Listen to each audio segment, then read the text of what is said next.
Gott kvöld og gleðilega páska. Páskadag var sólríkur mest allt sunnan og vestanvert landið og jafnvel að það væri glöfur í skýjahjölinu norðan til á landinu einnig. En það var svona ekki ýkja hlýr loftmassi yfir landinu og víða næturfrost síðastliðna nótt sem og næstkomandi nótt. En daghitti náðu þó 10 stigum og gerði það hér á nokkrum stöðum vestan til á landinu. En við sjáum hér stöðu á veðrakerfunum að það lægðir staddir hér suður í hafi og það er ekki mikil hreyfing á þessum kerfum. Þú vissilega hreyfist þar nú eitthvað lítilega á morgun og þá er ekki mikið kraftur í þessu og því verður veðrið svona nokkuð á sömu línu hjá okkur á morgun sem og í raun og veru næstu daga.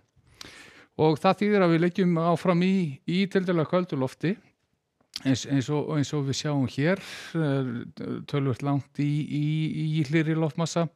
og ekki að sjá að það breytist fyrir að það fer svona aðeins að líða á komandi viku. En hvað var það svona nærsvið þá sjáum hvað það var bjart yfir landinu, sérstaklega á vestanverðu landinu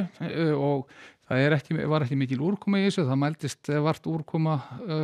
nema í afar litlu mæli það sem það gerðist.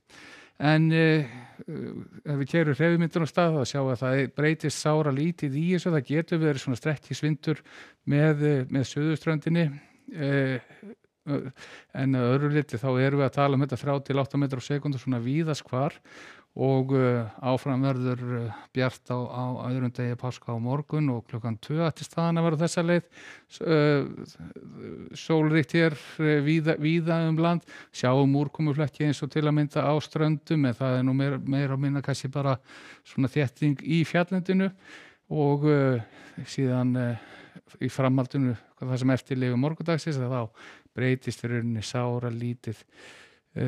svona vindur svona almennt séð á bilinu 5 til 10 og jafnvel hægari á köflum en það getur þó verið svona aðeins meiri vindur í þessu strengjum hér suðaustur af landi. Á þriðjudaginn þá sjáum við að það svo sem ekki mikið sem breyst hjá okkur, ágætis daghittatölur þó ekki síður að ná víða 2 stafatölu og síðan svona þegar hallar á þriðjudag og fram á miðvikudag þá ætlar vindátt að breytast frá því að vera norðaustlæg og verða aðeins suðaustlægari og það opnar að það komi til skýjabakka hér inn á sunnan og vestanvert landið allan stundarsakir en norðan til og austanlands þá ætti nú að verða léttara yfir og hitatölur fara þá hækkandi norðan til á landinu og í framhaldinu síðan þá á sumardaginn fyrsta, það er að segja á fimmtudaginn þá ætlar hlýra loft að ná að skríða yfir landi og því geti hitatölur jafnvel verið að ná þetta 12-13 stigum norðan til á landinu og jafnvel svona vel eða yfir 10 stigin hér vestantil á landinu. Það er enga úrkomu að sjá í þessu á neinu ráði þannig að svona næstu dagar verða þurrir og bjartir nokkuð víða.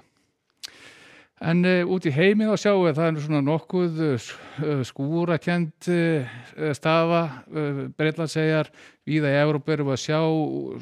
skúraflekki og það er allt frá Bretlandseyjum og hér til suðaustur til Grikklands. En þegar við skríðum síðan hér vestur til Spánar og Portugals þá viðbúið að það muni rigna á köflum í Portugal á morgun en staðan skánar örlítið þegar að austar dregur og sjáum til dæmis 19 stig hita í Barcelona og 23 stig í Alicante og þurrdagur í vændum þar. Stíf norðanátt á Kanaríeyjum og jafnvel skúrir þar á köflum og hvað var það veður sinni Norður-Ameríku þá viðbúið að það muni gera þrumuveður í þessu belti hér í suðurringi Bandaríkjanna og þegar siglum norður á bóginn það sjáum við hitatölur svona eru í þetta bilinu 10 til 15 stig og víða rigningar eða skúri þegar komið til norður ríkja Bandaríkjanna sem og víða í Kanada. En hvað var það veður hjá okkur á morgun og þá verður svona nokkuð svipað því sem við upplifum í dag. Það verður norðaustlæg og þrýtjandi,